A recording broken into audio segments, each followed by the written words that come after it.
ঘুম থেকে উঠে অনেকদিন পর বাবুকে নিয়ে একটু ছাদে গেলাম, আর আমাদের একটু দরকার ছিল ছাদে যাওয়ার।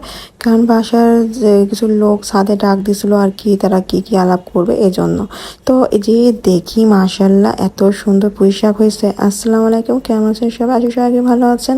কারা যেন লাগাইছে, মানে এতটা সুন্দরভাবে হয়েছে, মানে আমার তো দেখি মনে হচ্ছিল খস খস করে কেটে একদম চিংড়ি মাছ দিয়ে রান্না করি, কিন্তু পরে গেছে সবজি খাবো, এটা কি হয় নাকি? মানে এটা তো নিয়ম নাই না বলে খাওয়া। পরে কি করব, দেখে দেখে আসলাম, আসলে দেখতেই ভালো লাগতেছে। আর এরকম তাজা ফ্রেশ সবজি দেখতে কার না ভালো লাগে। আর রোদও কম ছিল, তোমার বাসায় চলে আসলাম। আর ছেলে তো এই যে ঘরে এসে আবার মানে যাবে, জোর করে নিয়ে আসলাম ছাদের থেকে। তো এই করতে করতে ফোন চলে আসলো যে আমাদের একটা পার্সেল এসে পরিবহনে। তো ওইটা আনার জন্য আমি আবার লোক পাঠালাম আমার ড্রাইভারকে। পরে এটা নিয়ে আসছে, আর আমরা এই যে এটা নিয়ে বসে পড়ছি, দেখা যাক এটার ভিতর কি আছে। এটা নিয়ে এসেছিলো আরও সকাল সকাল, কিন্তু ওই যে আমার বাবু ঘুমাইছিল আর আমার ইচ্ছে ও ঘুম থেকে উঠবে আর ওর সামনে এটা খুলবো, যাতে ওর যে আনন্দটুকু না, মানে কোনো কিছু আসলে যে একটা খুশি হয়। কারণ আমাদের বাসায় সবসময় পার্সেল আসে, ওর বাবার হোক আমার হোক বা যে কোনো জিনিস তখন আসতে থাকে, ও খুব মজা পায় এগুলো নিয়ে, ঠিক আছে। তো আমি ওকে দেখাচ্ছি, আমি দেখো নানি কিচ্ছু পাঠায়নি, তোমার নানি কিচ্ছু পাঠায়নি, উপরে খালি প্যাকেটটা। তাছাড়া মনটা ফার্স্টে চুপ হয়ে গেছে যে কি বলে। পরে যখন বের করতেছি, ও কি করছে, ও সবার আগে ছোট ওই প্যাকেটটা ধরে বুঝতে পারছে এর ভিতরে চোখে বলা হয়েছে তোমার নানি তোমার জন্য জুতো পাঠাইছে।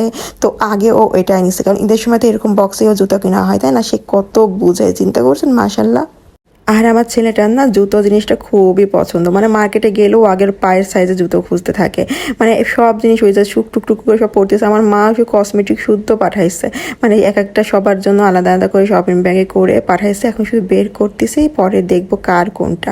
তো এখানে হয়তো ওর বাবার জন্য রয়েছে, আর জায়নেটটা রয়েছে, এই যে বেরোবে এক এক করে সব বেরোবে। ছেলের কথাগুলো যদি শোনাতে পারতাম আপনাদের, মানে সে বক বক বক বক শুরু করছে আর সব বের করে দেখতেছে, মানে এখনই ওকে সব খুলে খুলে দেখাতে হবে।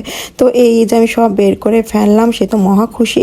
যতদিন মা বাবা বেঁচে আছে ততদিনই এই সন্তানদের খোঁজ নেওয়ার মতো মানুষ আছে। তারা যখন থাকবে না, খোঁজ নেওয়ার মতন আর কেউ থাকবে না, এভাবে করে আর কেউ পাঠাবে না। আসলে মা বাবা হয় এমন।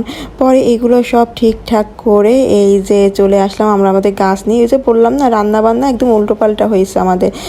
আর এই ছেলের সাথে সময় দিতে আমার বেশি ভালো লাগে, ওকে নিয়ে থাকতেই আমার বেশি ভালো লাগে। আসলে সারা জীবন তো একা একাই কাটালাম, তাই না? এখন তো আমার সাথে আমার পুচু আছে, তো ওকে সময় দিতে দিতে আমার আর কোনো দিকে মন যায় না।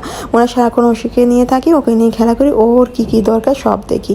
তো আমার ছেলে গাছে পানি দিল, কেন আমাদের পুঁইশাক গাছটাও দেখলাম মাসার একটু বড় হয়ে গেছে, এটাকে একটু ডানটি দিয়ে টাঙাই দিতে হয়, মানে ওই হয় না একটু কাঠির সাথে বাঁধাই দিতে হবে যাতে করে উপরে লক লক করে বেড়ে ওঠে। তো আমি আবার ফাঁক দিয়ে এভাবে করে দিয়ে দিলাম যে একটু থাক বেঁধে থাক, কালকে দেখি এটা ঠিক করব।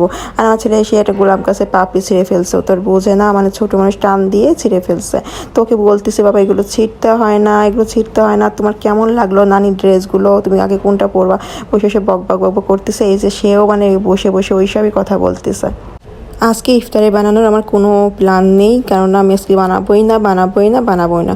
প্রতিদিন ভাজা পোড়া একা একা খেতে আর ভালো লাগতেছে না, আসলে শেষও হয় না। হঠাৎ করে দেখতেছি পাশের বাসা না 7টা রাত থেকে খাবার নিয়ে গেছে, মানে ইফতার দিয়ে গেল। তো আমার মাথার উপরে একটা চিন্তা চলে আসলো, এবার তো আমাকে দিতে হবে, কারণ ইফতার জিনিসটা কেউ কারো দিলে তাকে তো দিতেই হয়। আর আমি প্রথমে কাউকে দিতে যাইনি, কারণ হয় না অনেক সময় দিতে গেলে না আগে কেউ নিতে চায় না, এরকম অনেক হয়েছে। আসলে আমরা অনেক জায়গায় ঘুরছি, তো মানুষের আসলে মুভমেন্টটা বোঝা যায় কারদের সাথে মিশলে আসলে কেমন হয়। অনেক সময় এরকম দিতে গেছি না, অনেকে ফেরতও দিয়ে দেয়। তো এই জন্য এই অভ্যাসগুলো এখন বাদ দিছি, কাউকে সেটা কিছু দিতে যায় না। কেউ দিলে তখন চিন্তা করি কি করব। তো এখানে লেয়ার মুরগিটা আমি একটু কষাবো বলে, মানে একটু শীষ দেবো, এই জন্য আগে থেকে মশলাটা সুন্দরভাবে কষায় নিলাম। কষায় আমি এই মাংসের ভিতর দিয়ে দেবো, একবারে শীষ দিয়ে দেবো, মানে একবারে ঝোল হয়ে যাবে। আর এখানে একটু ধুয়ে পানিটা দিয়ে দিলাম। এটা মানে লেয়ার মুরগি তো সিদ্ধ হতে একটু সময় নেয়, আর ইফতারে আগে যেহেতু বসালাম, এটা তাড়াতাড়ি হয়ে গেলেই ভালো, তো সিদ্ধ হয়ে যাবে এটা তাড়াতাড়ি দেওয়ার জন্য। তো এখানে আলুটা আমি একসাথে করে একদম সিদ্ধ দেবো, 8টা 9টা জয়টা হয় আর কি, কেন লেয়ার মুরগি না সিদ্ধ হতে চায় না, এই জন্য এটা মানে পিসা করে দেওয়া। আর এই যে আমার বেগুনি থেকে যে বেগুনিগুলো বাঁচে ওইগুলো আমি কিন্তু ফেলি না, হ্যাঁ আমি আগেই বললাম, আমি কিন্তু অত বেশি কাঁচা না ফেলি না, আমি একদম বলতে গেলে। তো রেখে দিই, ওইটা দিয়ে মানে ট্যাংরা মাছটা খুব সুন্দরভাবে একদম মানে তেল উঠে করে এটা রান্না করি। তো এটা বসে দিচ্ছি, মাশাআল্লাহ এটা এতটাই মজা হয়েছে রান্নাটা, কি বলবো, মানে আমি কিন্তু খেয়ে ফেলছি। হ্যাঁ আমি মানে এরকম রান্না দেখলে আমার ভীষণ আগে খেতে ইচ্ছা হয়। তো এইদিকে রান্নাটাও কিন্তু হয়ে গেছে। তো ভিডিওটা কেমন লাগলো অবশ্যই কমেন্টে জানিয়ে দিও, আর পেজটা ফলো দিতে কিন্তু একদম ভুলো না। তো সব ভালো থেকো, আল্লাহ হাফেজ।